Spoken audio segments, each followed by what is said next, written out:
Hello everyone, welcome to my YouTube channel Study Center. I hope you all are doing well और आप लोग की preparation आपके exam की काफ़ी अच्छी चल रही होगी। अब हम उस फेस में हैं जिसमें हम क्या कर रहे हैं, सिर्फ रिवीजन कर रहे हैं, है ना।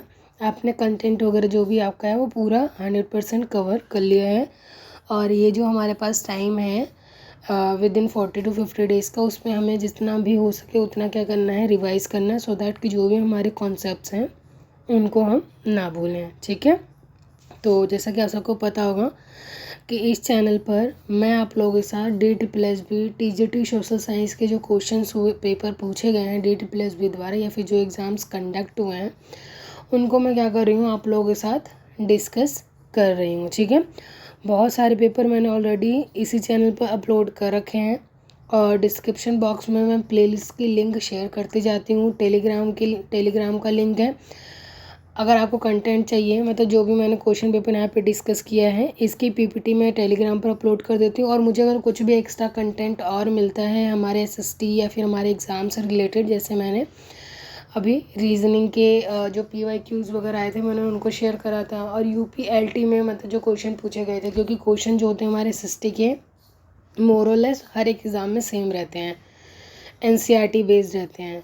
तो आपको क्या करना है कि सिर्फ DSSB नहीं, अदर एग्ज़ाम्स भी जो होते हैं उनके भी एक बार आप क्वेश्चंस को देख लेंगे तो हो सकता है क्या पता उनसे भी एक दो क्वेश्चन टकरा जाए, या फिर जो आपके एग्ज़ाम में आ रहे हैं वो उधर आ रहे हैं। अगर आपने उन चीज़ों का भी फॉर्म भरा है, जैसा कि मैं ये एक्सपेक्ट करके चल रही हूँ कि अगर आपके पास क्वालिफ़िकेशन है तो आप हर एक एग्ज़ाम को ऑब्वियसली फिल करेंगे। ठीक है, किसी एक ही एग्ज़ाम के सारे नहीं रहेंगे, वैसे भी इसमें वैकेंसीज़ बहुत कम ही आती हैं और फॉर्म इतने सारे भरे गए हैं तो सबका तो सिलेक्शन होता नहीं है। सो हमें क्या करना है, जो अदर स्टेट्स में भी अगर हमें ऑप्शंस मिलता है सो वहाँ पर भी हम फॉर्म फिल करते हैं तो आपको एक पेपर पैटर्न मिल जाएगा, आइडिया मिल जाएगा। जैसे आपने BPSC के भी एग्ज़ाम दिए होंगे और अगर आप DSSB के लिए प्रिपेयर कर रहे हैं तो आपने देखा होगा कि जो BPSC TRE के एग्ज़ाम्स हुए हैं बहुत सारे क्वेश्चंस क्या हुए हैं, आसपास के मिले हैं। तो जिन्होंने अच्छे से DSSB की प्रिपरेशन करी थी वो वंस गो में ही क्या करते हैं, DSSB को BPSC को उन्होंने वन गो में ही क्लियर कर लिया था। ठीक है, सो ऐसे ही क्या करना है, आपको ऐसे प्रिपरेशन करनी है, क्योंकि DSSB के अकॉर्डिंग उसका लेवल क्या था, उतना हाई नहीं था और उसमें नेगेटिव मार्किंग नहीं होती है। ठीक है, तो कई बार आप अपने अंडरस्टैंडिंग के बेसिस पे भी कुछ क्वेश्चन में तुक्का वगैरह लगाते हैं तो क्वेश्चन क्या हो जाता है, हमारा सही हो जाता है। बट मैंने यही बोला कि अंडरस्टैंडिंग के बेसिस पे, यानी कि आपने उसको पढ़ा है, आपको वो पता है, तब आप उसको टिक करेंगे। ठीक है, ABCD बोल के नहीं करना है। सो अब मैं जो पेपर डिस्कस कर रही हूँ 16 अक्टूबर 2018 का है। शिफ्ट सेकेंड में पेपर हुआ था, जस्ट इससे पहले मैंने शिफ्ट थर्ड वाला पेपर डिस्कस करा था आप लोगों के साथ। एंड इसका पार्ट 2 है, मतलब पार्ट 1 में ऑलरेडी आप लोगों के साथ डिस्कस कर चुकी हूँ। ठीक है, और आज का सेशन स्टार्ट करने से पहले एक बार मैं लास्ट क्वेश्चन देख लूँ। हमारा जो लास्ट क्वेश्चन था डेट इज़ विच, यहाँ पर हमारा 1935 एक्ट के रिगार्डिंग जो है स्टेटमेंट पूछ रहा है, कौन सा हमारा गलत है। तो यहाँ पर आई गेस यहाँ पर A वाला सिलेक्ट हो गया था और मैंने आपको यही बता दिया कि ये क्या है, हमारा स्टेटमेंट गलत है। 1935 एक्ट के अकॉर्डिंग आपको पता होगा कि जो ब्रिटिशर्स थे वो इंडिया में क्या लेकर आते थे, गवर्नमेंट एक्ट लेकर आते थे कि हम इंडिया को कैसे रूल करेंगे। ठीक है, सो इसके रिगार्डिंग मैंने आपको A बताया था, तो A इसका राइट आंसर नहीं होगा। ठीक है, तो जैसा कि हम अगर उसमें देखें तो DSSB के उसमें मतलब कि जो भी DSSB ने एग्ज़ाम इस क्वेश्चन के आंसर को सही माना है वो क्वेश्चन नंबर B को माना है। ठीक है, बाकी एक बार आप देख लेंगे कि कौन सा वाला हमारा सही है, क्योंकि डिफरेंट सोर्सेज पे हमें डिफरेंट आंसर देखने को मिलते हैं। सो मैं आपसे ज़रूर कहूँगी कि कुछ क्वेश्चंस ऐसे होते हैं जिनका आंसर थोड़ा सा टिपिकल होता है, तो आप भी एक बार उसको गो थ्रू ज़रूर करेंगे, एक बार उसको एनालिसिस ज़रूर करेंगे। ठीक है, बट मेरे को जो मतलब कि मैंने DSSB एग्ज़ाम्स के PYQs में देखा तो उसमें ऑप्शन नंबर B को इसका क्या माना गया था, राइट आंसर माना गया था। सो आई होप इतना आपको क्लियर होगा। तो आज की सीरीज़ को हम स्टार्ट करेंगे। आज फिर से वही 20 क्वेश्चंस को डिस्कस करेंगे प्रॉपर एक्सप्लेनेशन के साथ। अगर आपको कुछ भी डाउट होता है, कुछ भी आपको क्वेरी होती है, कुछ भी आपको डाउट होता है, कुछ भी आपको ऐसा लगता है कि इस कंटेंट में कुछ गलत भी हुआ है, तो आप ज़रूर उसे अपना फीडबैक ज़रूर देंगे। ठीक है, इससे पता चलता है कि आप एक्टिव होके प्रिपरेशन कर रहे हैं। ओके, सो चलिए स्टार्ट करते हैं हम आज की सीरीज़ को। आज का हमारा क्वेश्चन नंबर 1 है, which of the following option is incorrect about Praja Mandal movement in princely state in colonial period. तो जो हमारा प्रणा मंडल मूवमेंट हुआ था, तो पूछ रहा है कि उसके रिगार्डिंग कौन सा हमारा स्टेटमेंट या फिर ऑप्शन क्या है इनकरेक्ट है। ठीक है, तो DT+ भी आपको इसमें फंसाता है। ठीक है, कि कौन सा इनकरेक्ट है, कौन सा नॉट ट्रू है, तो उनको आपको क्या करना है, अच्छे से पढ़ के जाना है। जो 2018 का पेपर आया था, जैसा कि आप देख रहे होंगे क्वेश्चंस वगैरह कितना डिटेल में आपसे नॉलेज मांगी गई है। हालांकि 2021 में इतने डिटेल वाले क्वेश्चन नहीं आए हैं, मतलब 2021 के पेपर को थोड़ा बहुत उन्होंने इजी कर दिया था। ठीक है, बट स्टिल आप इसको भी देख के जाएंगे, क्या पेपर में पैटर्न वगैरह में चेंजेस आने को मिल सकता है आपको। ठीक है, तो ऑप्शन नंबर 1 क्या है, it was the impact of non corporation and खिलाफत मूवमेंट। मतलब कि ये बोल रहा है कि जो नॉन कॉरपोरेशन मूवमेंट हुआ था और जो हमारा खिलाफत मूवमेंट हुआ था, उसका क्या है इम्पैक्ट की वजह से ये मूवमेंट स्टार्ट हुआ। Numerous local organisation of the state people come into existence. तो बहुत सारे लोग क्या आते हैं, इसके एग्जिस्टेंस में आते हैं। सम ऑफ द स्टेट इन विच प्रणा मंडल और स्टेट पीपल्स कॉन्फ्रेंस वर ऑर्गेनाइज्ड वर मैसूर। मतलब कि ये कहाँ पर मेनली कहाँ पर देखने को मिलते हैं हमें, मैसूर में, हैदराबाद, बड़ौदा, काठियावाड़ स्टेट में, डेक्कन स्टेट्स में, जामनगर में, इंदौर में और नावनगर में। तो इन एरियाज़ में ये मूवमेंट्स हमें ज़्यादातर देखने को मिलते हैं। या फिर this process come to a head December 1926 with the convening of all India state people conference. मतलब इसकी वजह से क्या कहते हैं, ये प्रोसेस में आता है। और the man chiefly responsible for this initiative was Belandre Mehta, Manikatla Kothari and GR Abhyankar. तो मतलब क्या है कि इन लोगों ने क्या करा था, इसको इनिशिएट करा था। एक बार आपको मैं एक बार हिंदी में क्वेश्चन दिखा दूँ, फिर हम इसके आंसर को देखेंगे। यहाँ पर हमारा हिंदी में भी क्वेश्चन दे रखा है, आप इसको एक बार पॉज करके पढ़ लेंगे या फिर इसका क्या कर सकते हैं, आप स्क्रीनशॉट ले लेंगे। वैसे स्क्रीनशॉट लेने की ज़रूरत नहीं है अब, क्योंकि मैंने टेलीग्राम चैनल बना लिया, उसमें मैं क्या करती हूँ, PPT को अपलोड कर देती हूँ। तो आप पॉज करके क्वेश्चन को पढ़ लो, फिर उसके बाद आप क्या करेंगे, आंसर देंगे।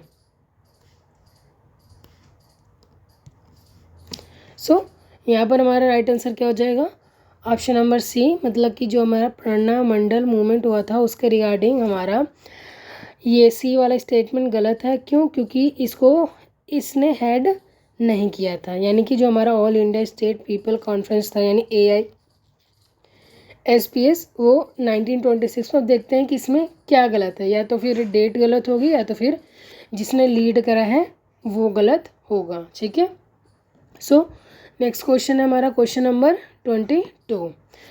विच of the following was not a reason of Russian revolution in 1917। तो पूछा इनमें से कौन सा, जो मतलब 1917 में रिवोल्यूशन होता है रशिया का, तो इनमें से कौन सा रीज़न नहीं है। आपको पता है कि रशिया में 2 बार रिवोल्यूशन हुई थी 1917 में, एक होता है फैब में, एक होता है हमारा अक्टूबर में। फैब वाला होता है जिसमें जो मोनार्की थी उसको उखाड़ के फेंक दिया जाता है, और जो अक्टूबर वाला रिवोल्यूशन होता है उसमें जो बोल्शेविक थे वो क्या होते हैं, मेजोरिटी में आते हैं। ठीक है, entry in first world war, ये रीज़न नहीं था। रशिया डिफीटेड बाय चाइना, कि रशिया ने मतलब रशिया चाइना के द्वारा हारा। बैकवर्डनेस ऑफ इकोनॉमी और role played by Russian in Europe conflicts particularly in Balkan, यानी यूरोपीय संघर्षों, विशेष रूप से बाल्कन में रूस द्वारा निभाई गई भूमिका। तो जैसा कि आपको पता होगा कि 1917 चल रहा है वॉर का, तो ऑब्वियसली बात है कि फर्स्ट वर्ल्ड वॉर भी चल रहा था। तो आपको पता होगा कि रशिया क्या था, अलाइड पावर था। ठीक है, अलाइड के साथ इसने वॉर को लड़ा था। और किसी भी कंट्री में अगर कोई वॉर होती है तो आपको पता है कि उसकी सिचुएशन कितनी ख़राब होती है। एंड हमारा ऑप्शन नंबर यहाँ पर सही कौन सा हो जाएगा, ऑप्शन नंबर B। क्योंकि अगर आप देखें तो हमारा चाइना के साथ कोई सच रशिया से रिलेटेड कोई वॉर हमने देखा नहीं। हालांकि हम ये देखते हैं कि रशिया एक बार जापान से आ रहा था, वो भी 1905 के आसपास की बात है। तो चाइना का इसमें कोई लेना देना नहीं है। ऑप्शन नंबर B क्या हो जाएगा हमारा, राइट आंसर हो जाएगा यहाँ पर। ठीक है, क्लियर है इतना। बाकी सारे ऑप्शंस क्या है हमारे सही हैं। किसके लिए? हमारा जो 1917 में रिवोल्यूशन हुआ था। इन्होंने वर्ल्ड वॉर 1 में एंट्री करी थी। मैंने जैसे बताया इकोनॉमिक बैकवर्डनेस तो ऑब्वियसली थी, फूड का शॉर्टेज था, और जार के ऑटोक्रेसी की रूल की वजह से पब्लिक क्या थी, काफ़ी परेशान भी रहती थी। इन्फ्लुएंस ऑफ मार्क्सिज्म आइडिया, तो जो मार्क्सवाद की विचारों का भी इन पर प्रभाव पड़ता है। कि इवेंट्स क्या होते हैं, फेब में रिवोल्यूशन होता है और अक्टूबर में होता है। जो फेब वाला जो कब होता है, मार्च में। आपको पता होगा कि 15-20 दिन क्या चलता है, इनका कैलेंडर पीछे चलता था। ज़ार को हटाया जाता है। और जो अक्टूबर वाला होता है, जो कि रियल में हुआ है नवंबर में, वो कब होता है, हमारा बोल्शेविक पावर में आते हैं। इससे पहले कौन आ गए थे, मेंशेविक वगैरह आ जाते हैं, ड्यूमा वगैरह बनाए जाते हैं, उनके पास क्या हो जाता है, पावर आ जाती है। फिर व्लादिमीर लेनिन ने, आपको पता है बोल्शेविक के लीडर थे ये, और लियो ट्रॉट्स्की रेड आर्मी को लीड करता है। आपको पता होगा कि जो बोल्शेविक के सपोर्टर्स थे वो कौन से कलर के क्लॉथ्स पहनते थे, रेड कलर के क्लॉथ्स पहनते थे। एंड ऑफ मोनार्की होती है, स्टार्ट ऑफ कम्युनिस्ट रूल होता है, civil war between red and whites. और जो मेंशेविक होते हैं वो कौन से पहनते थे, वाइट पहनते थे, यानी जो गवर्नमेंट को रिप्रेजेंट करते थे, पार्लियामेंट को रिप्रेजेंट करते थे, वो कौन से उनका था, वाइट था। ठीक है, और हमारे रेड बोल्शेविक का क्या था, रेड ड्रेस था। क्लियर इतना। इनसे रिलेटेड अगर आपसे कुछ भी क्वेश्चन पूछा जाएगा तो आप इजीली उसका आंसर दे सकेंगे। नेक्स्ट क्वेश्चन है question number 23। Which event of February revolution of the Russia in 1970 was over correct. तो सबसे पहली बात तो आपको कन्फ्यूज नहीं होना कि आपसे फेब्रुअरी पूछा जाएगा या मार्च पूछा जाएगा या अक्टूबर पूछा जाएगा या नवंबर। आपको जस्ट याद रखना है। बाकी ये जो क्वेश्चन आपसे डेट प्लेस भी पूछता है, अगर वो फेब में हुआ है तो फेब भी पूछता है, मार्च में, क्योंकि हमारे कंटेंट में जो हमने पढ़ा है हमारे एनसीईआरटी में, इन्हीं के नाम से क्या किया गया है, इसको एक्सप्लेन किया गया है। तो आपसे क्वेश्चन भी इसी के रिगार्डिंग पूछा जाएगा। तो कौन सी घटना हमारी सही थी। The workers went on strike, worker क्या होते हैं, स्ट्राइक पर चले जाते हैं। There was a hunger march in capital and tsar order firing. तो मतलब कि वहाँ पे क्या हो जाता है, जो कैपिटल है हमारी रशिया की, उसमें क्या हो जाता है, हंगर मार्च पे चले जाते हैं लोग, यानी भूख हड़ताल पर। और जार क्या करते हैं, ऑर्डर दे देते हैं फायरिंग की। The soldiers refused to obey the order of firing and joined the revolutionaries in hosting of red flag। तो जो वहाँ के सोल्जर्स हैं वो भी क्या करते हैं, फायरिंग नहीं करते। इनफैक्ट जो स्ट्राइक कर रहे हैं उनको क्या कर देते हैं, सपोर्ट कर देते हैं। तो और ऑप्शन नंबर डी क्या है हमारा, मतलब ऑप्शन नंबर डी क्या कह रहा है कि सारे ही स्टेटमेंट हमारे सही हैं। तो हमारा यहाँ पे राइट आंसर क्या हो जाएगा, ऑप्शन नंबर डी। ऑब्वियस बात है, इनमें से जितने भी आपने तीनों ऑप्शंस देखे, तीनों ही क्या हैं, फिट बैठ रहे हैं एक रिवॉल्ट को अच्छे से ऑर्गेनाइज करने में। ठीक है, तो हमारा ऑप्शन नंबर क्या हो जाएगा, डी राइट आंसर हो जाएगा यहाँ पर। आपको पता है कि फूड की शॉर्टेज हुई थी, और ऑटोक्रेटिक रूल जो जॉन निकोलस सेकंड कर रहा था वो निरंकुश शासन था। इकोनॉमिक बैकवर्डनेस होते हैं, स्ट्राइक्स होते हैं, फिर उसके बाद भूख हड़ताल की जाती है मार्च में। पेट्रोगेट्स में क्या थी, उनकी कैपिटल सिटी थी। फिर ज़ार ऑर्डर कर देते हैं फायरिंग का, लेकिन क्या कहते हैं, जो सोल्जर्स होते हैं वो रिफ्यूज़ कर देते हैं, और उसकी जगह जो रिवोल्यूशनरीज थे उनको क्या कर लेते हैं, ज्वाइन कर लेते हैं। फिर इसका आउटकम क्या है, abdication of John Nicholas second. John Nicholas second क्या होता है, उसको हटा दिया जाता है। Formation of provincial government. ठीक है, तो अब अस्थायी गवर्नमेंट की स्थापना की गई। Set stage of October revolution, क्योंकि अब अक्टूबर रिवोल्यूशन आएगा जिसमें क्या होते हैं, बोल्शेविक पावर में आते हैं। ठीक है, और यही क्या था, रशियन रिवोल्यूशन का मेन एम था। Next question number 24। Who announce the formation of a provincial government in 15 मार्च 1970। अब आप देख सकते हैं यहाँ पे मार्च पूछ लिया गया है, लेकिन इसका रिलेशन भी किससे है, हमारे फेब रिवोल्यूशन से। तो इसमें पूछ रहा है कि किसने बोला था कि हम गवर्नमेंट बनाएंगे। तो रिवोल्यूशन होने के बाद की बात है कि रिवोल्यूशन ख़त्म हो गया, किसने बोला कि हम अब क्या करेंगे, गवर्नमेंट बनाएंगे। और ये कौन सी गवर्नमेंट बन रही है, प्रोविशनल गवर्नमेंट बन रही है, यानी कि अंतरिम सरकार, यानी अस्थाई सरकार बन रही, स्थायी सरकार नहीं बन रही है। किसने बोला था, ज़ार ने। तो ज़ार कैसे बनाएगा, क्योंकि ज़ार को तो हटाया गया है, तो ऑप्शन नंबर ए तो हमारा हो ही नहीं सकता।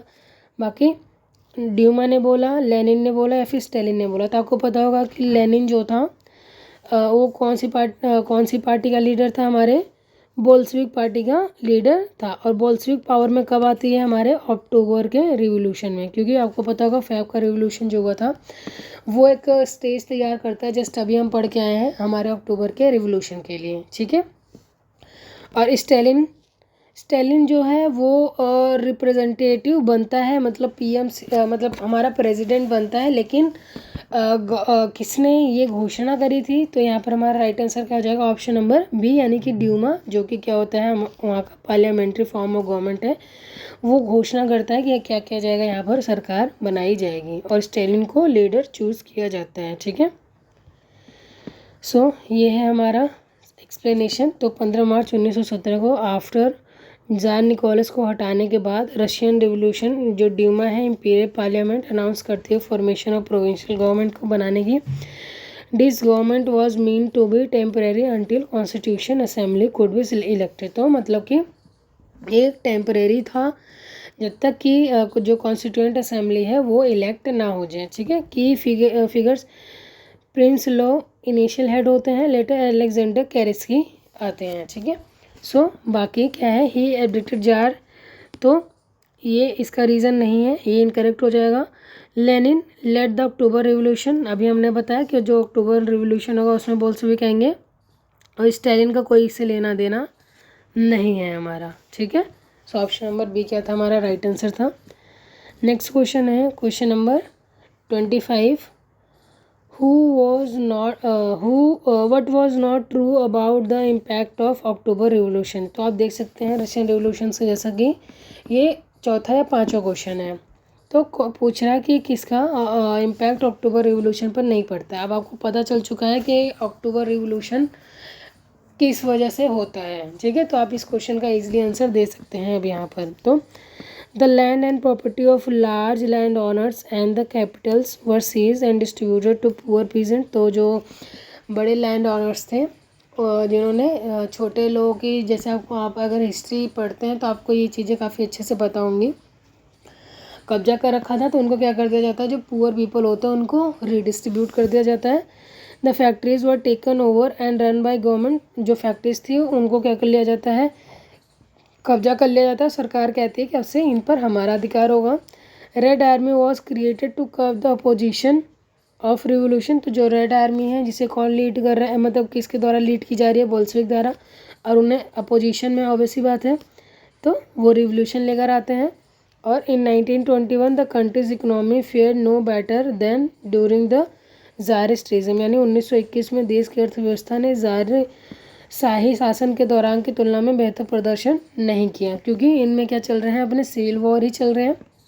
सो यहाँ पर हमारा राइट आंसर क्या हो जाएगा, option number D. Option number D क्या हो जाएगा हमारा राइट आंसर हो जाएगा यहाँ पर, ठीक है। यानी कि जो हमारा इकोनॉमी होती है वो क्या कर रही है, बेहतर रिप्रेजेंट नहीं कर रही, ये हमारा क्या हो जाएगा, इसके रिगार्डिंग गलत हो जाएगा, ठीक है।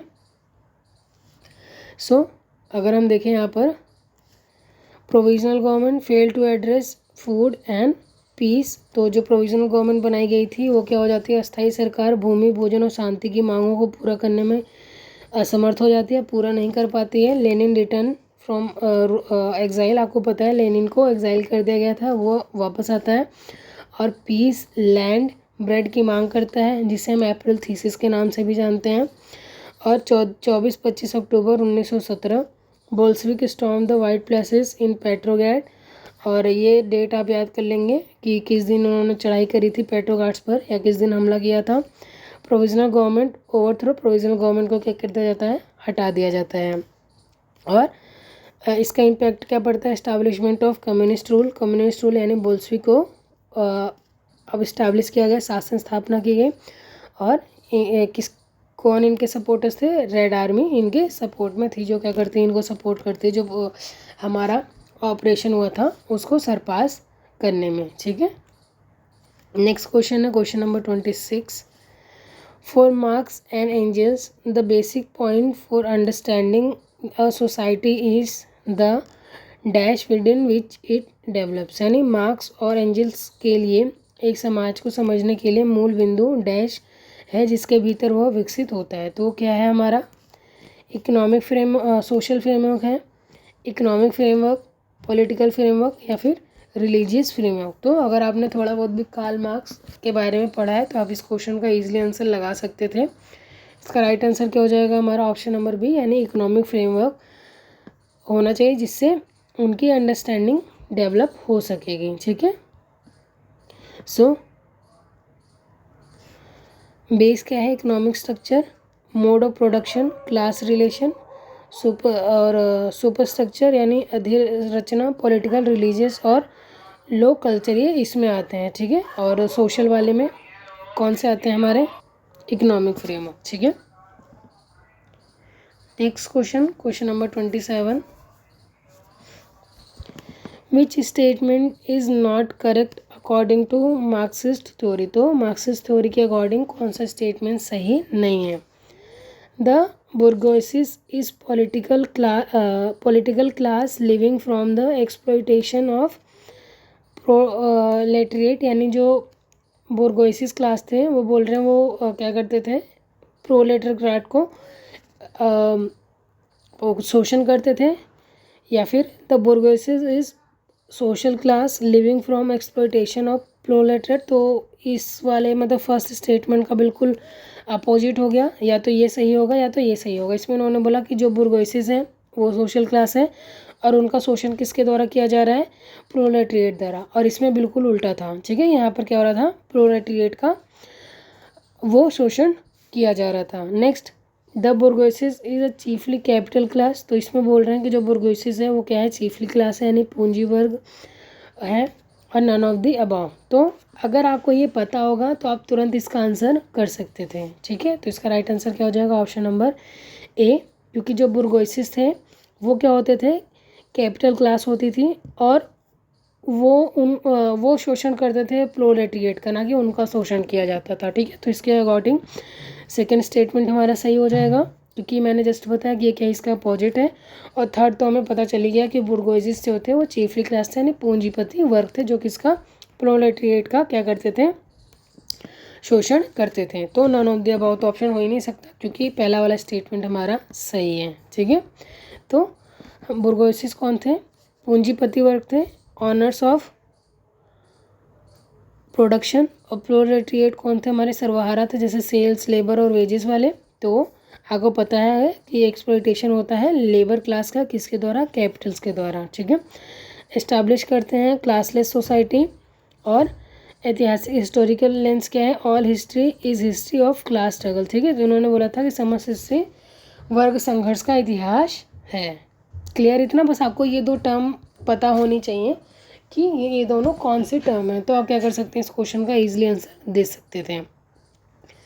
नेक्स्ट क्वेश्चन है, Nazism was the most brutal face in human history, which one of the following statement is incorrect. तो नाजिज्म से रिलेटेड पूछा गया है, it believes in radical purity and supremacy of Aryan race. तो क्या करते थे, आपको पता होगा कि रेसिकल प्योरिटी थी इनमें, और जो आर्यन रेस के लोग थे उनको क्या मानते थे, उनकी सुप्रीमेसी थी।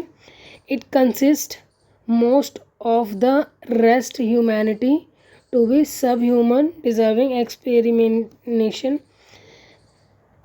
extermination or at least extirpation। यानी ये क्या करते थे, बाकी ह्यूमैनिटीज़ को ध्यान मतलब कि कंसीडर नहीं करते थे। They try to convert Europe and North America continent into huge slave camp. इन्होंने जो यूरोप और नॉर्थ अमेरिका के जो कॉन्टिनेंट्स हैं उनको लोगों स्लेव कैंप्स के रूप में कन्वर्ट किया, या फिर the aggression committed by Nazism led to second world war. तो फर्स्ट स्टेटमेंट कह रहा है कि जो नाजिज्म होते हैं इनकी वजह से क्या होता है, वर्ल्ड वॉर सेकेंड होता है। तो यहाँ पर हमारा राइट आंसर क्या हो जाएगा, ऑप्शन नंबर सी हमारा, क्योंकि हमसे क्या पूछा गया है, गलत पूछा गया है। बाकी जो भी अगर आप पढ़ेंगे और अगर आपने नाजिज्म के बारे में पढ़ा होगा तो बाकी स्टेटमेंट्स क्या हैं हमारे सही हैं, बट ऐसा कोई मेंशन नहीं है कि जो नाजिस्ट लोग थे वो यूरोप और अमेरिका जो कॉन्टिनेंट है हमारा उनके लोगों को क्या करते हैं, स्लेव्स में कन्वर्ट करते हैं। ठीक है, तो यहाँ पर हमारा राइट आंसर क्या हो जाएगा, option number C right answer हो जाएगा। तो आप यहाँ पर देख सकते हैं उस क्वेश्चन को हिंदी में भी लिखा गया है। ठीक है,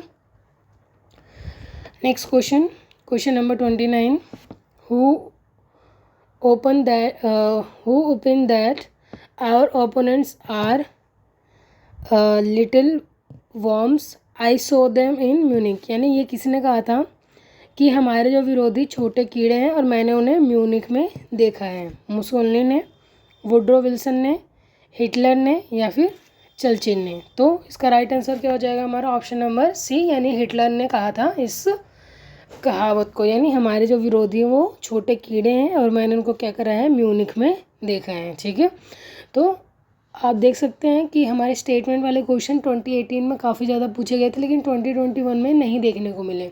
लेकिन क्या पता 25 में हमें देखने को मिल जाए। सो आप क्या रहेंगे, इनके लिए भी प्रिपेयर रहेंगे। नेक्स्ट सो हिटलर के बारे में थोड़ा सा एक्सप्लेनेशन यहाँ पे मैंने दे दिया है कि अर्ली लाइफ कैसी होती है। बॉर्न होता है ऑस्ट्रिया में और फील्ड आर्टिस्ट होता है। मतलब कि अगर आपको कई बार पूछ लेता है कि हिटलर का जन्म कहाँ पर हुआ था, क्योंकि अगर आप सोचोगे कि इसका रिलेशन जर्मनी से, आपने अगर इसके बारे में नहीं पढ़ा तो मैंने एक आई गेस पेपर में देखा भी था, इससे रिलेटेड क्वेश्चन आया था, तो आप उसका क्या करेंगे, जर्मनी लगा देंगे, जो क्या हो जाएगा हमारा गलत हो जाएगा। तो इसका राइट आंसर क्या होता है, ऑस्ट्रिया होता है। और काफ़ी टाइम तक ये दर दर भटकता है, लाइक कहीं पर भी ये एक तरीके से सेटल नहीं हो पाता है। वर्ल्ड वॉर 1 के इम्पैक्ट में क्या करता है, जर्मनी को सर्व करता है as a army, develop nationalist ideas. फिर उसके बाद पॉलिटिकल एंट्री होती है इसकी, ज्वाइन करता है किसको, जो वर्कर्स पार्टी होती है हमारी NSDAP। ठीक है, फिर beer hall putsch fail coup attempt in Munich. Munich में ये क्या करता है, अटेम्प्ट करता है कूप करने की, लेकिन क्या हो जाता है, वो फेल हो जाता है। प्रिजन एंड मेन कैंप, तो आप देख सकते हैं यहाँ पर म्यूनिक का रिलेशन है। फिर आपको पता है इस प्रिजन में जाता है, वहाँ पे मेन काफ लिखता है, अपनी बायोग्राफी लिखता है। इकोनॉमिक क्राइसिस, ग्रेट डिप्रेशन आया, जिससे क्या होता है, नाजी पार्टी को अच्छे से सपोर्ट मिलता है। चांसलर बनता है 1933 में और डिक्टेटरशिप उसके बाद स्टार्ट कर देता है ये। ठीक है, सो ये क्या था, हिटलर के बारे में थोड़ा बहुत आपको एक्सप्लेनेशन प्रोवाइड किया गया है, उसकी एक जर्नी। नेक्स्ट क्वेश्चन है question number 30, which is are correct about establishment of fascism in Italy. अब फासिज्म से क्वेश्चन आने स्टार्ट हो गया। By the end of 1992 the king of Italy Vittorio Emanuele third faced a growing political crisis. तो political crisis start हो। Second है हमारा, no existing party leader seem to have the support necessary to form new. मतलब वहाँ पे कोई existing party leader नहीं था, इसलिए इनको क्या लिया जाता है, सपोर्ट मिल जाता है। थर्ड है हमारा, the fascist increasingly pressure the country to bring Mussolini power and stage a massive march citizen from all over Italy. मतलब जो फासिस्ट होते हैं वो एक प्रेशर कर देते हैं कंट्री के ऊपर कि क्या करना है, मुसोलिनी को पावर में लेकर आओ। ठीक है, या फिर ऑप्शन नंबर डी क्या है, ऑल ऑफ द अबव। तो हमारे यहाँ पे राइट आंसर क्या हो जाएगा, ऑप्शन नंबर डी। सो कि ये जो तीनों ही फैक्टर्स हैं हमारे, वो क्या हैं, जो मुसोलिनी या फिर जो फासिज्म आता है इटली में, उसके लिए क्या है, रिस्पॉन्सिबल हैं। ठीक है, सो यहाँ पर हमारा क्या है, हिंदी में भी दिया गया है। तो चलते हैं नेक्स्ट क्वेश्चन पर। सो अब ये मुसोलिनी के बारे में थोड़ा सा अब देख लो पहले। Early career socialist journalist turn nationalist, मतलब पहले वो सोशलिस्ट जर्नलिस्ट था, फिर नेशनलिस्ट में कन्वर्ट होता है। इम्पैक्ट ऑफ वर्ल्ड वॉर को तो आपको पता है, बहुत ही अच्छा इम्पैक्ट पड़ता है वर्ल्ड वॉर 1 का। और जो हमारा क्या हुआ है, ग्रेट डिप्रेशन, इसकी वजह से हिटलर का राइज, मुसोलिनी का राइज, तो ये सारी चीज़ें क्या होती हैं, काफ़ी राइज करती हैं। फिर वर्ल्ड वॉर 1 में ये सपोर्ट करता है, expel from socialist party. Next Fasci di Combattimento form parliamentary black shirts. तो अब यहाँ पर क्या है, इसने काले शर्ट की क्या करी, ग्रुप बना ली। आपसे पूछा जा सकता है ब्लैक शर्ट, रेड शर्ट, या फिर रेड आर्मी और वाइट आर्मी, ब्लैक हैंड, ये सारी चीज़ें आपसे पूछ सकता है। तो ये सारे ग्रुप आप बिल्कुल याद रखेंगे। तो इसका क्या था, ब्लैक शर्ट आर्मी थी। ठीक है, पॉलिटिकल वैक्यूम क्या होता है, Italy face unrest weak leadership. ठीक है, मार्च करता है रोम पर अक्टूबर 22 में। फासिस्ट मार्च करते हैं और डिमांड करते हैं कि हमें पावर दे दो। King decision, king Emmanuel third invited Mussolini to form government. तो किंग इमानुएल थर्ड क्या करते हैं, मुसोलिनी को इन्वाइट करते हैं और डिक्टेटरशिप बिगिन हो जाती है 1925 से। जैसे मुसोलिनी क्या आता है, पावर में आता है, डेमोक्रेसी को हटाकर सारी सत्ता क्या कर लेता है, अपने हाथ में ले लेता है। जैसा कि आप देख सकते हैं, ना ही सिर्फ किंग और क्वीन, मतलब जो भी पावरफुल है वो सत्ता कई बार क्या करता है अपने हाथ में ले लेता है। ठीक है, यहाँ पे किंग है बट फिर भी डेमोक्रेसी है, बट एक नॉर्मल पर्सन आके क्या करता है उस डेमोक्रेसी को हटा देता है। Next question, question number 31, Benito Mussolini attack Abyssinia यानी इथोपिया किस ईयर में करता है अटैक? 1933 में, 1934 में, 35 में या फिर 36 में? तो इसका राइट आंसर क्या हो जाएगा? ऑप्शन नंबर सी, यानी कि 1935 में क्या करता है एबिसीनिया जो कि इथोपिया में, उस पर क्या करता है ये आक्रमण कर देता है। 1935 में क्या करता है इटली एबिसीनिया पे क्या करेगा? आक्रमण करेगा, उसे इन्वेड करेगा। गोल क्या था इसका? Establish colonial rule and show military strength. तो क्या करना चाहता था? मिलिट्री स्ट्रेंथ, मतलब कल को अगर कोई हम पे आक्रमण करना चाहता है तो एक बार हमारी मिलिट्री को देख लें। और उसको क्या करना चाहता था? एबिसीनिया को अपनी कॉलोनी बनाना चाहता था। आउटकम्स क्या होते हैं? Condemned by league of nation but no strong action. तो आपको पता है वर्ल्ड वॉर 1 के बाद लीग ऑफ नेशन बनाया गया था, तो लीग ऑफ नेशन इसकी निंदा करी लेकिन इस पर कोई कार्रवाई नहीं होती है, क्योंकि हमने पढ़ा था कि लीग ऑफ नेशन क्या होता है, इसलिए बनाया गया था कि जो वर्ल्ड वॉर हुआ है हमारा 1, उसके जैसा कोई फ्यूचर में वर्ल्ड वॉर देखने को ना मिले। लेकिन विद इन 20 डिकेड्स, 20 साल के अंदर ही क्या होता है वर्ल्ड वॉर 2 स्टार्ट हो जाता है। कहीं ना कहीं लीग ऑफ नेशन की क्या होती है उसमें कमी होती है कि वो अच्छे से या फिर इफेक्टिव तरीके से अपने जो वर्क है उसको नहीं कर पाता है।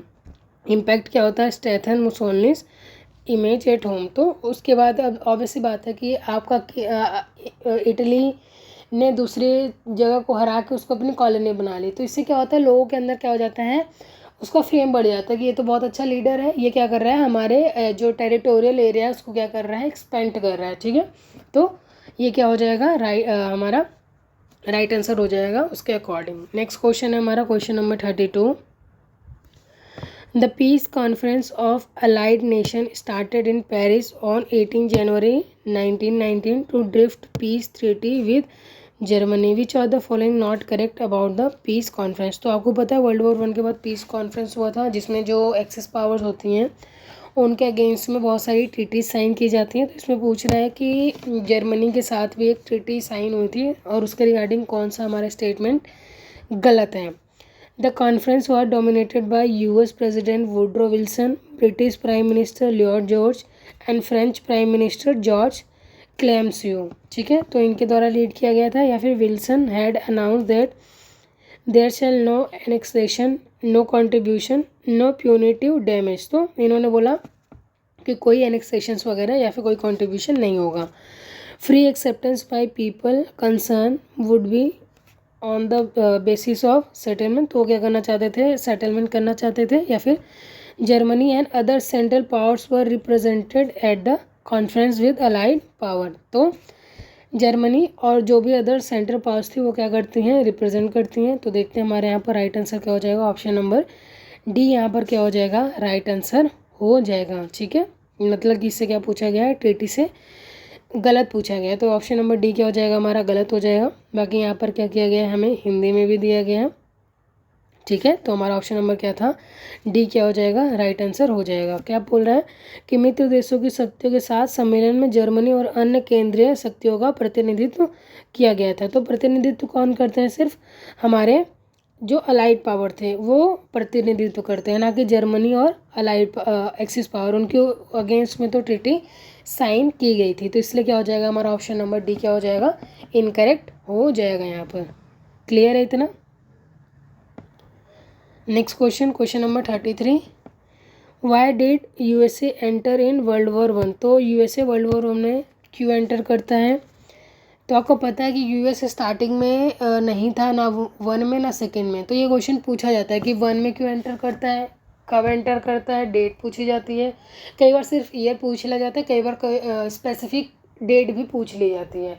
और वर्ल्ड वॉर 2 का भी ऐसे ही है। ठीक है, तो ये पूछा वर्ल्ड वॉर 1 में क्यों एंटर करता है? तो जर्मनी अटैक करता है पर्ल हार्बर पर इसलिए, या फिर Germany weaken the military power of England and France, यानी जर्मनी क्या करता है इतना अच्छा स्ट्रांग था कि उसने इंग्लैंड को और फ्रांस को क्या करता है? कमज़ोर कर देता है। इसलिए यूएस को लगता है कि अब जर्मनी और आई गेस फ्रांस और यूएस बहुत कमज़ोर हो गया है, मुझे जाके इनका सपोर्ट करना चाहिए इसलिए। या फिर जर्मन सबमरीन अटैक करती है जो अमेरिका की शिप होती है, इसलिए या फिर इटली अनाउंस करता है वॉर अगेंस्ट यूएस, तो या फिर इटली आ गया, कह रहा है कि हम मतलब कि ना तो स्टार्टिंग में इटली होता है वर्ल्ड वॉर 1 में, ना स्टार्टिंग में यूएस होता है, तो मतलब कि ये लोग आपस में लड़ रहे हैं और इटली आएगा कहेगा कि मतलब उन सबको छोड़ के कहेगा कि मैं क्या कहते हैं यूएस के अगेंस्ट वॉर कर रहा हूँ, ठीक है। तो ये तो one of the easiest question था, आपने इसको काफ़ी अच्छे से पढ़ा होता है। तो इसका राइट आंसर क्या हो जाएगा, ऑप्शन नंबर सी, क्योंकि जर्मनी जो है वो क्या करता है, जो अमेरिकन की शिप होती है उस पर क्या कर देता है, अटैक कर देता है, ठीक है। और पर्ल हार्बर को याद रखेंगे, पर्ल हार्बर पे I guess Pearl Harbor world war 2 से रिलेटेड है, जिस पे कौन अटैक करता है, जापान अटैक करता है, ठीक है। तो यहाँ पर हमारा ऑप्शन नंबर सी क्या हो जाएगा, यहाँ पर राइट आंसर हो जाएगा कि जो पनडुब्बी होती है जर्मनी की सबमरीन, वो क्या करती है, यूएस के शिप पर क्या करती है, अटैक करती है, जिसमें यूएस के जो काफ़ी पीपल होते हैं वो मारे जाते हैं। इस वजह से क्या होता है, यूएस में अनरेस्ट होता है, गवर्नमेंट को वो बोलते हैं, जो यूएस की पब्लिक होती है, कि वॉर अगेंस्ट जर्मनी स्टार्ट की जाए, ठीक है। तो इस वजह से क्या करता है, यूएस एंटर करता है, ठीक है। तो आप देख सकते हो 1917 में Germany resume unrestricted submarine warfare, target करता है न्यूट्रल शिप्स को। उसके बाद सिंकिंग होता है Lusitania 1915 and later attack on American vessel outreach US. अब यूएस के अंदर क्या होता है, गुस्सा आता है। And Zimmermann telegram a secret German proposal to Mexico further publish होती है। प्रेसिडेंट वुल्सो विल्सन डिक्लेयर कर देते हैं वॉर, ठीक है। क्लियर है इतना। सो नेक्स्ट क्वेश्चन देखते हैं हम, question number 34। After having conquered about whole of Western Europe, Germany planned the invasion of Britain. Which statement is true about Battle of Britain? तो आपको पता है कि जर्मनी का हिटलर जब पावर में रहता है तो क्या करता है, बहुत सारे कंट्रीज़ को एनेक्स कर लेता है। तो इसमें पूछ रहा है कि सबको यूरोप को एनेक्स करने के बाद अब जर्मनी का रुख किसकी तरफ गया है, ब्रिटेन की तरफ। तो इसमें से कौन सा स्टेटमेंट हमारा सही है, तो the plan was given code name sea lion. तो जो ब्रिटेन के ऊपर क्या कहते हैं कि अटैक करता है जर्मनी, इन्वेड करता है, तो पूछ रहा है कि उस प्रोजेक्ट का क्या नाम रखता है, उस कोड का सी लायन रखता है। The invasion of Britain was possible only if Germany could gain control over England channel. तो तभी वो पॉसिबल हो सकता है जब तक क्या करते हैं, इंग्लैंड चैनल को अपने कब्जे में ले सकता था। The aerial battle between Britain and Germany known as battle of Britain. तो ये जो बैटल हुई थी उसको बैटल ऑफ ब्रिटेन के नाम से जानते हैं, और यहाँ पर आपको क्वेश्चन में भी ऑलरेडी दे रखा है, ठीक है। और या तो फिर ऑल ऑफ द अबाव। तो यहाँ पर हमारा राइट आंसर क्या हो जाएगा, ऑप्शन नंबर डी क्या हो जाएगा राइट आंसर, यानी कि तीनों ही स्टेटमेंट क्या है हमारे सही हैं, ठीक है। मतलब कि उस कोड का नाम क्या रखता है जर्मनी, सी लायन, क्योंकि आपको पता है शुरू से ही जो सी या फिर जो सबमरीन पावर होती है या नेवी पावर जो होती है ब्रिटेन की, वो काफ़ी ज़्यादा स्ट्रांग होती है। जैसा कि हम पढ़ते हैं कि अपने प्राइम पे था कौन, नेपोलियन, बट स्टिल वो इंग्लैंड की नेवी को हराने में असक्षम हुआ। तो सोचो कि क्या होता है कि इंग्लैंड की जो नेवी थी वो काफ़ी क्या कहते हैं, डोमिनेट करती है। इसी वजह से छोटा सा कंट्री कितने सारे कॉलोनीज, बड़े बड़े कंट्रीज़ को अपनी कॉलोनीज बनाता है, ठीक है। किसकी वजह से, क्योंकि इनका जो नेवी था वो काफ़ी ज़्यादा स्ट्रांग था। अरे चारों तरफ क्या थे, समुद्र से घिरे हुए थे। इस वजह से क्या होता है, कोई अदर भी इन पे आक्रमण नहीं कर पाता था, क्योंकि इन्होंने नेवी को क्या कर रखा था, काफ़ी स्ट्रांग कर रखा था। चलते हैं नेक्स्ट क्वेश्चन पर, question number 35। The Soviet German non aggression pact was sign. तो सोवियत और जर्मन के बीच में पैक्ट कब साइन हुआ था, आपको पता है कि वर्ल्ड वॉर 1 चल रहा है। अलाइड पावर का पार्ट है हमारा सोवियत यानी यूएसएसआर यानी रशिया, और एक्सिस पावर का पार्ट कौन है, जर्मनी। और 1917 में उसके अंदर खुद ही रिवॉल्ट चलने लग जाते हैं। तो एक पैक्ट साइन होता है जर्मनी और रशिया के बीच में, कि रशिया बोलता है कि मैं ऑफिशियली क्या कर रहा हूँ, इस वर्ल्ड वॉर 1 से एग्जिट कर रहा हूँ। तो पूछ रहा है वो पैक्ट कब साइन हुआ था। एंड और ये वाला पैक्ट किससे रिलेटेड है, हमारा वर्ल्ड वॉर 2 से रिलेटेड है। तो वर्ल्ड वॉर 1 के रिगार्डिंग जो हुआ था वो भी आज से पूछ लिया जाता है, लेकिन इसमें कौन सा, यहाँ पर ईयर्स की वजह से पता चल रहा है कि वर्ल्ड वॉर 2 के आसपास की बात है। तो कब साइन हुआ, 23 जुलाई 1939 को, 23 अगस्त 1939, 23 सितंबर 1939 या फिर 23 सितंबर 1941। तो इसका राइट आंसर क्या हो जाएगा हमारा option number C that is B that is 23 अगस्त 1939 को। तो ये क्या होता है, जर्मनी जो जर्मनी है वो एक पैक्ट साइन करता है किसके साथ, सोवियत के साथ, क्योंकि उसे पता था कि जर्मनी, क्योंकि आपको पता है वर्ल्ड वॉर सेकेंड कब स्टार्ट होता है, हमारा 1 सितंबर से स्टार्ट होता है। तो अभी तक क्या हुआ है हमारा 1 सितंबर को क्या होता है वर्ल्ड वॉर 2 स्टार्ट होता है, ठीक है। तो अभी तक हमारा क्या है वर्ल्ड वॉर सेकेंड हमारा क्या है स्टार्ट नहीं हुआ है, ठीक है। तो आपको पता है कि जर्मनी क्या करता है, एक पैक्ट साइन करता है, क्योंकि वो क्या करने वाला था, पोलैंड पर आक्रमण करने वाला था। अब वो चाहता था कि मैं पोलैंड पर अगर आक्रमण करूं तो उधर से USSR है वो मेरे ऊपर आक्रमण ना करें। तो क्या करता है, पैक्ट साइन करता है, ठीक है। और आपको पता होगा कि यहीं से क्या होता है हमारा वर्ल्ड वॉर 2 की शुरुआत भी होती है। तो also known as Molotov Ribbentrop pact, तो इस पैक्ट का नाम याद रख लेंगे आप। और जर्मनी के द्वारा साइन किया गया था, और USSR यानी सोवियत यूनियन, ठीक है। नेक्स्ट है हमारा, तो पर्पस क्या होता है, to avoid war between two nation, secret protocol divide eastern Europe specially Poland between them. तो ऑब्वियस सी बात है कि पोलैंड पर कब्जा करना चाहते थे, तो और जर्मनी चाहता था कि अगर मैं डायरेक्टली पोलैंड पर आक्रमण करूँगा तो उधर से क्या होगा, रशिया आ जाएगा, फिर ये वॉर क्या हो जाएगा, बड़ा हो जाएगा, और टू ग्रेट नेशन क्या हो जाएंगे, इसमें इन्वॉल्व हो जाएंगे। तो इसलिए क्या करता है वो पीस साइन करता है, जिसका क्या नाम है, ये इसका नाम था। तो ये नाम भी आप देख सकते हैं, क्यों, क्योंकि जो फॉरेन मिनिस्टर है जर्मनी का वो हमारा रिबेंट्रॉप है, और जो फॉरेन मिनिस्टर है हमारा सोवियत यूनियन का वो क्या है, मोलोटोव है। तो उन्हीं के नाम को क्या कर दिया गया है, मर्ज कर दिया गया है। और आपको पता है कि इसकी वजह से क्या होता है, जर्मनी इन्वेट करता है पोलैंड पर, 1 सितंबर 1939 को वर्ल्ड वॉर सेकेंड की क्या हो जाती है, शुरुआत हो जाती है। क्लियर इतना। What is false about United Nation, तो यूनाइटेड नेशन के रिगार्डिंग कौन सा गलत है। A conference of United Nation वो held on San Francisco from 25 April to 26 June. तो फर्स्ट जो हमारा कॉन्फ्रेंस होता है वो सैन फ्रांसिस्को में हुआ, और 25 अप्रैल से लेकर 26 जून तक चला 1945 में। या फिर the charter was sign by 50 participant nation on 26 June. 50 countries द्वारा चार्टर साइन किया गया 26 जून को। The united charter become effective on 28 October 1945। इस डेट को क्या होता है, इफेक्टिव होता है। या फिर the charter prepare background of United Nation Organisation, या फिर जो चार्टर होता है वो क्या है, बैकग्राउंड है, यानी कि ये यूनाइटेड नेशन का क्या है, मोटो है, ठीक है।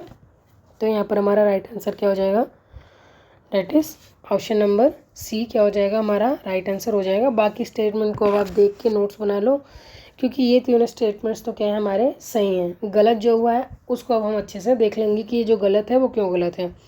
बाकी आप देख सकते हैं कि कॉन्फ्रेंस सैन फ्रांसिस्को में हुआ, 25 अप्रैल से लेके 26 जून तक चला। फिर उसके बाद 26 जून को 50 कंट्री साइन करती हैं, और जो चार्टर है वो एक तरीके से बैकग्राउंड बताता है। बाकी जो हमारा गलत है उसको हम देख लेते हैं। तो कॉन्फ्रेंस हेल्ड की डेट ये है हमारी। फिर उसके बाद साइन किया जाता है 50 नेशंस के द्वारा 26 जून को।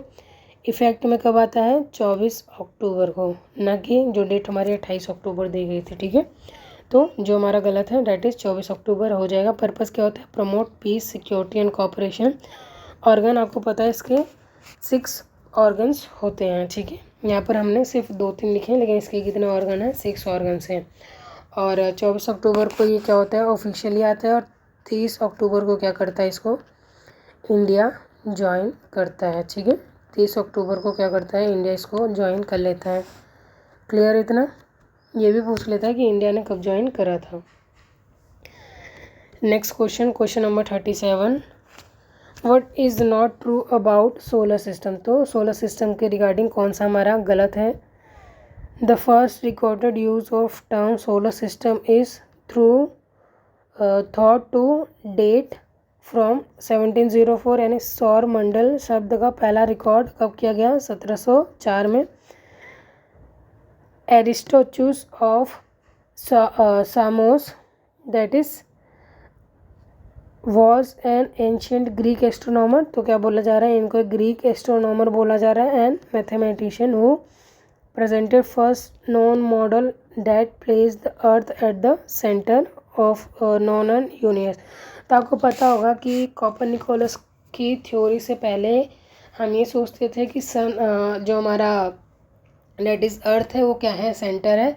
सन और मून क्या करते हैं, इसके इर्द गिर्द घूमते हैं। तो इससे पहले जो थ्योरी दी गई थी किसके द्वारा, डेट इज़ ऑरिस्टोचर्स के द्वारा, वो क्या बोल रहे थे कि सन क्या है, सेंटर है, ठीक है।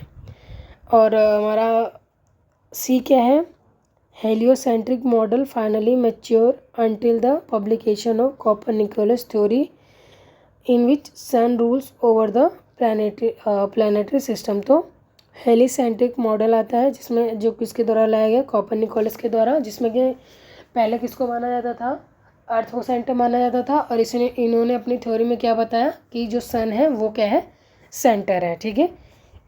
या फिर ऑप्शन नंबर डी कि जो तीनों स्टेटमेंट है वो तीनों की तीनों क्या है, गलत है, ठीक है। यानी कि इसमें बोला गया कि ऑल ऑफ द स्टेटमेंट क्या है हमारे सही है, लेकिन हमसे क्वेश्चन क्या पूछा गया है, गलत वाला। तो इसका क्या हो जाएगा कि तीनों स्टेटमेंट हमारे क्या हो जाएंगे, गलत हो सकते हैं। तो यहाँ पर हमारा राइट आंसर क्या हो जाएगा, ऑप्शन नंबर बी। तो जो क्वेश्चन आपसे नहीं वाला पूछा जाता है ना, तो उसमें अगर ऑल ऑफ दी अबाव दे रखा है तो मतलब 99% हमने देखा है कि ऑल ऑफ द अबाव उसमें गलत ही होता है, ठीक है। सो हमारा ऑप्शन नंबर बी क्या हो जाएगा, यहाँ पर गलत हो जाएगा। बाकी सारे स्टेटमेंट्स क्या हैं हमारे सही हैं, ठीक है। तो ये क्यों गलत है, तो आप देख सकते हैं यहाँ पर इन्होंने अर्थ को सेंटर माना है, जबकि ऐसा नहीं था। उन्होंने क्या करा था, सूर्य को सेंटर यानी केंद्र माना था, ठीक है। तो ऑप्शन नंबर बी क्या हो जाएगा हमारा, गलत हो जाएगा यहाँ पर। Next question number 38।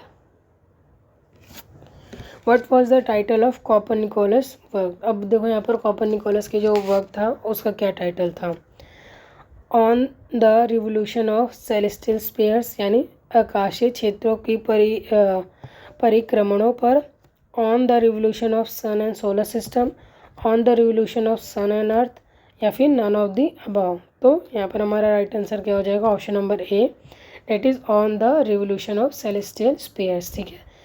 सो आपको कोपरनिकस के बारे में पता होना चाहिए। इनसे पहले जो थ्योरी थी वो क्या बोलती थी, अर्थ को सेंटर मानती थी, लेकिन ये थे जिन्होंने क्या करा था, सन को सेंटर माना था सबसे पहले, ठीक है। चलते हैं नेक्स्ट क्वेश्चन पर आज का।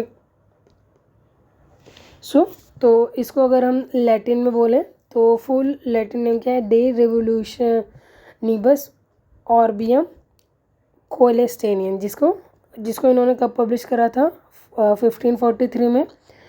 Ground breaking book introduce heliocentric model, इनके मॉडल का क्या नाम था, हीलियोसेंट्रिक मॉडल प्लेस करता है सन एट द सेंटर। मैंने अभी बताया कि इससे पहले लोगों को क्या लगता था कि अर्थ क्या है, सेंटर है, बट इनकी जो हीलियोसेंट्रिक थ्योरी आती है जिसमें जो कब आई, 1543 में, जो क्या करती है, सन को सेंटर मानती है। और ये चैलेंज करती है जो अदर थ्योरीज थी, geocentric belief let the foundation of modern astronomy. उसके बाद क्या होता है, मॉडर्न एस्ट्रोनॉमी के लिए एक तरीके से हम देखा जाए तो फाउंडेशन भी रखी जाती है। आपको पता है शुरुआत कहीं ना कहीं से होती है। नेक्स्ट क्वेश्चन नंबर 39, आज का लास्ट सेकेंड क्वेश्चन है, which is false about definition of fold mountain. तो फोल्ड माउंटेन के रिगार्डिंग पूछ रहे हैं हमसे। Fold mountains are formed when two of large plates that carry the earth's crust slowly collide and compress। तो आपने fold mountains के बारे में पढ़ा होगा, जब दो प्लेट्स क्या होती हैं, आपस में टकराती हैं, तो जो हिस्सा ऊपर उठता है वो क्या करता है, फोल्ड माउंटेन बनाता है। या फिर when one plate gradually fold and wrinkles as result in action. तो एक क्या होती है, दो फोल्ड्स हुई और एक में क्या होता है, रिकल्स आ जाते हैं, तो उससे फॉर्मेशन होता है। Fold mountains are grouped in oldest mountain. तो फोल्ड माउंटेन्स को हमने ओल्डेस्ट माउंटेन के ग्रुप में रखा हुआ है। या फिर ऑप्शन नंबर डी क्या है, fold mountains are formed when two of the large poles that carry the earth crust slowly collide and compress when one plate gradually fold and wrinkles as a result of this action. यानी इसमें क्या बोला जा रहा है कि दो plates क्या होंगी, टकराएंगी, उसमें से एक क्या होगी, रिंकल होगी और दूसरी क्या होगी, फोल्ड होगी। जिससे क्या होगा, हमारे फोल्ड माउंटेन का निर्माण होगा। तो अगर आप देखें तो अगर ऑप्शन नंबर डी सही है तो ऑप्शन नंबर ए और बी तो ऑलरेडी सही है, क्योंकि इसी ऑप्शन नंबर डी को क्या कर रखा है उसने, टुकड़ों में करके डाल रखा है। और अगर ऑप्शन नंबर ए गलत हुआ तो उसके साथ साथ ऑप्शन नंबर डी भी गलत होना चाहिए। अगर ऑप्शन नंबर बी गलत हुआ तो उसके साथ साथ ऑप्शन नंबर डी भी गलत होना चाहिए। और आपके पास यहाँ पर ऐसा नहीं दे रखा है कि option number A B C गलत है या फिर बोथ सही है या बोथ गलत है, ऐसा कुछ नहीं दे रखा है। तो इस क्वेश्चन का आंसर आप क्या कर सकते थे, ईजिली लगा सकते थे। वैसे क्या है, ईजी काफ़ी है भी, क्योंकि इसने क्या बोला कि हमने इसे क्या कर रखा है, ओल्ड माउंटेन के ओल्डेस्ट माउंटेन की हमने इसमें उपाधि दे रखी है। हालांकि ऐसा नहीं है। क्यों नहीं है, क्योंकि अगर आपको पता होगा कि बहुत सारे जैसे हमारे हिमालयंस को अगर हम ले लें तो ये हैं हमारे किसके, फोल्ड एग्जाम्पल के पार्ट हैं, यानी जो हमारे फोल्ड पर्वत हैं, वलित पर्वत हैं, उनका क्या है, एग्जाम्पल है। बट ये क्या है, आपको पता है ये न्यू है, इसको हमने क्या रखा है, ये ओल्ड माउंटेन का पार्ट नहीं। ओल्ड में क्या है हमारा, अरावली हो गया, यूराल माउंटेन्स हो गए, ये है फोल्ड के एग्जाम्पल्स हैं। और ओल्ड माउंटेन के भी एग्जाम्पल हैं। बट स्टिल जैसे आप एंडीज़ माउंटेन रेंजेस को देखेंगे तो ये सब क्या है, ये सारे क्या है हमारे अभी हाल ही फ़िलहाल में, मतलब इनको हम क्या बोलते हैं, न्यू फोल्ड माउंटेन्स बोलते हैं। तो इसका मतलब ये नहीं है कि हम इनको क्या करते हैं, ओल्डेस्ट माउंटेन की उपाधि दे देते हैं। तो इस वजह से क्या होता है, हमारा ऑप्शन नंबर सी क्या हो जाएगा, गलत हो जाएगा। बाकी मैंने अभी बताया कि ऑप्शन नंबर डी क्या कर रखा है, बड़ा करके दे रखा है, और ए और बी क्या कर रखा है, उसके टुकड़े दे रखे हैं। अगर ए गलत हुआ तब भी डी गलत होगा, और अगर बी गलत हुआ तब भी डी गलत होगा। और हमारे पास दो ऑप्शंस नहीं है सिलेक्ट करने के लिए, ठीक है। सो नेक्स्ट क्वेश्चन है क्वेश्चन नंबर 40, आज का लास्ट क्वेश्चन है। Which is are of the following statement is correct. तो कौन सा स्टेटमेंट हमारा करेक्ट है। Neither Taylor in 1910 nor Wegener in 1912 use the term continental drift theory. यानी कि आपको पता होगा कि वेगनर की थ्योरी थी कॉन्टिनेंटल ड्रिफ्ट थ्योरी, लेकिन ये बोल रहा है कि उन्होंने इस टर्म को यूज़ नहीं करा था। Wegener is the father of continental drift और कॉन्टिनेंटल डिस्प्लेसमेंट। वेगनर्स को कॉन्टिनेंटल ड्रिफ्ट और कॉन्टिनेंटल डिस्प्लेसमेंट का फादर के नाम से भी जाना जाता है। सो यहाँ पर हमारा ऑप्शन नंबर क्या हो जाएगा, डेट इज़ 40 का क्या हो जाएगा, option number D, both 1 and 2, ठीक है। तो हमारा दोनों ही स्टेटमेंट जो दे रखा है, दोनों स्टेटमेंट क्या है हमारा सही हो जाएगा यहाँ पर। तो अगर हम देखें तो 1910 में Frank B Taylor propose crustal movement but did not use continental drift, ठीक है। और 1912 में propose continents were once join, जिसे इन्होंने क्या बोला था, पेंजिया बोला था। और इसका इन्होंने मतलब आपको पता होगा कि इन्होंने बोला कि जो आज कॉन्टिनेंट्स हो पहले क्या थे, सारे मिक्स होके एक थे, जिनको इन्होंने पेंजिया का नाम दिया था। और इन्होंने इसके लिए एविडेंस क्या रखा था, जैसे अगर आप देखेंगे तो सबसे पहले तो जिगजॉग बोला था इन्होंने कि मतलब जो आप देखेंगे कॉन्टिनेंट्स को ज्वाइन करेंगे तो उनके टुकड़े क्या हो जाएंगे, ज्वाइन हो जाएंगे। अगर आप ग्लोब पे देखेंगे जो आज कॉन्टिनेंट्स हमारे अलग अलग हैं, अगर हम उनको ज्वाइन करेंगे तो वो ज्वाइन हो जाएंगे। और सेकेंड उन्होंने बोला था कि जैसे फॉसिल्स हो गए, रॉक्स हो गए, क्लाइमेट और एविडेंसेस हो गए, ये आपको देखने को मिल जाएंगे। जो आपको साउथ अफ्रीका में देखने को मिल रहा है उसी के थोड़ा बहुत उसके कॉर्नर्स के जो थोड़े बहुत देखने को आपको जो साउथ अमेरिका है उसमें थोड़ा सा देखने को मिल जाएंगे। जो यूरोप में आपको क्लाइमेटिक कंडीशन या फिर फॉसिल्स जो पाए जा रहे हैं वो आपको नॉर्थ अमेरिका में देखने को मिल जाएंगे, ठीक है। तो इन्होंने इसको क्या माना था, एविडेंस माना था। क्योंकि अब ऑब्वियस सी बात है, जब पहले सारी चीज़ें इकट्ठे होंगे तभी तो ये सारी चीज़ें इधर उधर मूव कर पाती होंगी। और later years term continental drift theory popularise होती है। Theory evolve into plate tectonics 1960 के आसपास, ठीक है। इसकी वजह से ये थ्योरी हमारे उसमें आती है, ठीक है। और यहाँ पर जो भी अदर थ्योरीज़ हैं उनको भी लगा दिया है, सो दैट कि अगर कुछ भी आपसे थ्योरी से रिलेटेड पूछे तो आपको ये चीज़ें पता रहे। तो नेबुला हाइपोथेसिस थ्योरी सबसे पहले आती है, जो क्या बताती है, earth form from rotating cloud of gas and dust, ठीक है। यानी कि हमारे स्पेस में क्लाउड और गैस और डस्ट क्या हो रहे थे, घूम रहे थे। तो उनसे क्या होता है, अचानक से उनके अंदर ग्रेविटी आ जाती है और उसके बाद क्या होते हैं, वो प्लैनेट्स बनने स्टार्ट हो जाते हैं। फिर टाइडल थ्योरी आती है, planets form due to tidal forces between stars. तो जो स्टार्स के बीच में टाइडल फोर्सेस होते हैं उसकी वजह से बनते हैं। कॉन्टिनेंटल ड्रिफ्ट थ्योरी आई, वेगनर ने दी 1912 में। इन्होंने बोला था कि कॉन्टिनेंट्स क्या है, सबसे पहले क्या था, एक हमारा सुपर कॉन्टिनेंट था, यानी जो आज हमारे पास 7 कॉन्टिनेंट्स हैं वो एक टाइम पे क्या था, एक ही कॉन्टिनेंट था जिसका इन्होंने क्या नाम दिया, पेंजिया दिया, और एक ओशन था जिसे इन्होंने क्या बोला था, पैंथलासा बोला था, जो कि आज हमारे पास 5 ओशंस हैं। कन्वेंशन करंट थ्योरी आती है, मेंटल करंट, ड्राइव प्लेट, और ये क्या बोलते हैं कि मेंटल की धाराएं यानी प्लेट जो हैं वो क्या करती हैं, जो मेंटल है उसकी वजह से क्या करती हैं, मूव करती हैं। मेंटल आपको पता होगा, पागल मत समझना, मेंटल जो हमारे क्रस्ट के नीचे हमारी एक प्लेट है, ठीक है, अर्थ के डिवीज़न में आपने इसको देखा होगा, ठीक है। और इसको, इस थ्योरी को आर्थर होम्स ने दिया था। फिर प्लेट टेक्टोनिक्स थ्योरी आती है, earth crust is divided into moving plates, तो अर्थ की जो क्रस्ट है वो उसको डिवाइड की गई है मूविंग प्लेट्स में, क्योंकि आपको पता है कि अर्थ की जो प्लेट्स हैं वो क्या करती रहती हैं, कॉन्टीन्यूसली मूव करती रहती हैं। Isostasy, Airy and plants, crust float in gravitational balance on mantle, आपको पता है कि पृथ्वी की परत में गुरुत्वाकर्षण संतुलन होता है जिसमें क्रस्ट क्या करती हैं, फ्लोट करती हैं। Sea floor spreading, H hedge ने दिया था। New crust form in ocean ridge pushing plates, तो आपको पता होगा कि इन्होंने ये बताया था कि जितनी डाइवर्सिटी हमारे क्रस्ट पर देखने को मिलती है उससे ज़्यादा डाइवर्सिटीज़ हमें ओशन के अंदर देखने को मिलेंगी, ठीक है।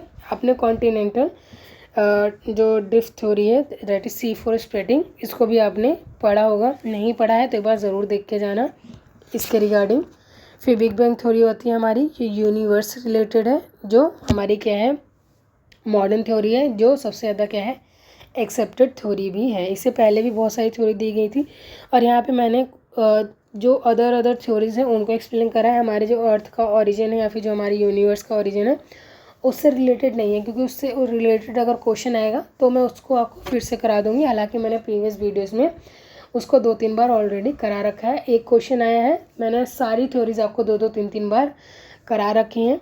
इसीलिए अगर आप, ऐसा नहीं है कि आपने 2021 के मेरी वीडियोस को एक बार देख लिया तो आप नहीं देखेंगे जब तक आपका एग्ज़ाम नहीं हो जाता है, या फिर जब तक आपकी जॉब नहीं लग जाती है तब तक आपको क्या करना है, PYQs को 2 बार, 3 बार, 4 बार, जितनी बार आपसे हो सके आप उतनी बार उन वीडियोस को ज़रूर से ज़रूर देखें। मैं आपको बोलूँगी मस्ट वॉच वीडियोस देंगे।